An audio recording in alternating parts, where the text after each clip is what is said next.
All right, so today we're diving into an absolutely incredible story of survival, creativity, and, well, total heartbreak.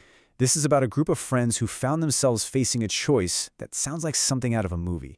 Build a boat to escape a deserted island, or maybe never leave at all. Let's get right into it. The setup is just terrifyingly simple. You've got a group of YouTubers, guys known for their crazy stunts, who get genuinely trapped in the Pacific. Their only way out? To build a functioning sailboat from nothing but junk and sail it for miles across the open ocean. And the big catch? They have absolutely no idea how to do any of that. So yeah, that brings us to our first section here, the impossible challenge. And you have to understand, this wasn't just another pre-planned stunt for the camera. This was a real deal, life or death situation, pitting a bunch of modern-day guys against the raw, unforgiving power of nature. Let's just be crystal clear about the goal here. They weren't trying to just build a simple raft. No, they had to somehow engineer a boat that could actually sail, using only washed-up trash and whatever they could find in a dangerous jungle. I mean, the gap between their skills and what the situation demanded was just massive. And you know, just in case you had any doubts about how prepared they were, this little exchange says it all. These weren't survival experts, they were entertainers, completely and totally out of their element. And that one simple no just raises the stakes sky high from the very first day. So before they could even think about building a boat, they had to survive the island itself. And it was not going well. Their water was already running out, just putting together a basic shelter was a huge struggle, and the sheer thought of building a boat had morale just tanking from the get-go. And that leads us right into the second part of this story, building an escape. Okay, so things are looking bad. This is that moment where pure, raw desperation has to somehow spark some ingenuity. This is where the team starts the back-breaking process of trying to turn a pile of literal garbage into their one and only shot at being rescued. This timeline really breaks down their 6-day struggle. You can see how they go from just basic survival stuff on day 1 to some surprisingly complex engineering by day 5. Every single day was just this frantic race against exhaustion, the crushing heat, and their supplies dwindling to nothing. And this quote right here, it just perfectly captures the vibe on that island. This wasn't just some construction project, you know? It was an act of pure, desperate faith. They had to believe that this random pile of junk could actually be transformed into a boat that could save their lives.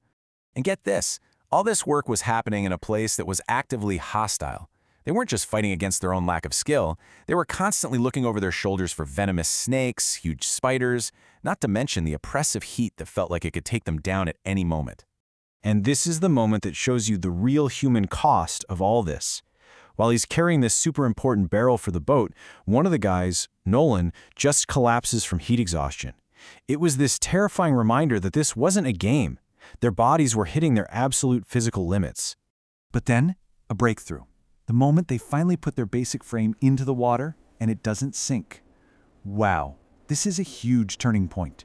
You could just feel the relief, this sudden explosion of hope. For the very first time, escaping feels like it might actually be possible.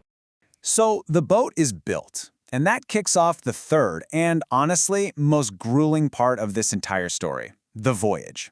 But listen, this was no triumphant sail-off into the sunset. Oh no. This was an 11-hour marathon of pain, exhaustion, and things just constantly going wrong. Just let that number sink in for a second. 11 plus hours paddling a boat they made out of trash under a baking sun, fighting currents that just did not want to cooperate.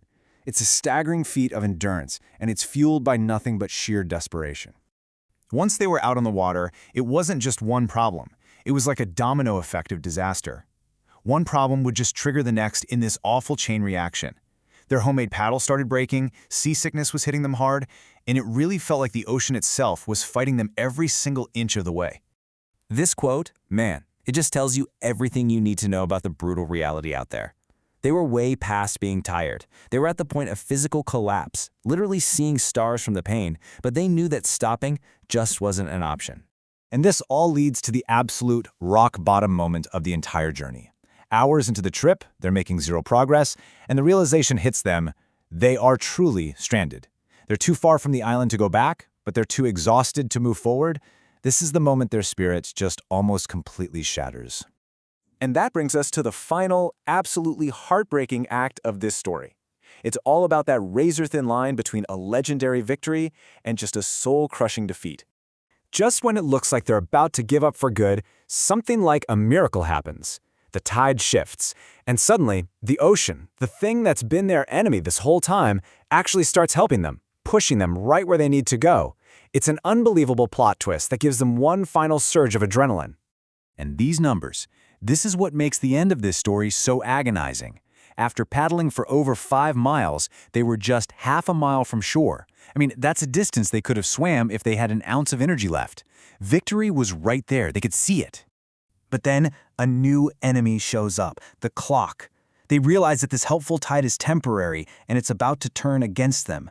It becomes this frantic, desperate race against a force of nature that they have absolutely no control over. This slide just shows you how brutal that reversal was.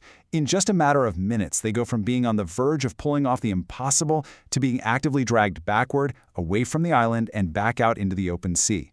Everything they fought for was just gone. And this is just the sound of pure heartbreak. After 6 days of building and 11 hours of paddling, to fail when you are literally meters away from the finish line, you can't script that kind of raw, devastating emotion. So why does a story like this stick with you? I mean, it's a failed YouTube challenge, right? But it became so much more than that. I think in a world where everything online is so perfect and polished, we got to see something that was just raw and uncontrollable. It's a story that I think everyone can relate to, pouring every single piece of yourself into a goal and still coming up short. And that really leaves us with this final question to think about. Okay, so they didn't reach the island. It was a failure in that sense. But after everything they went through, everything they built, and how far they pushed themselves past their own limits, can we really call it a failure? That's for you to decide. Thanks for tuning in.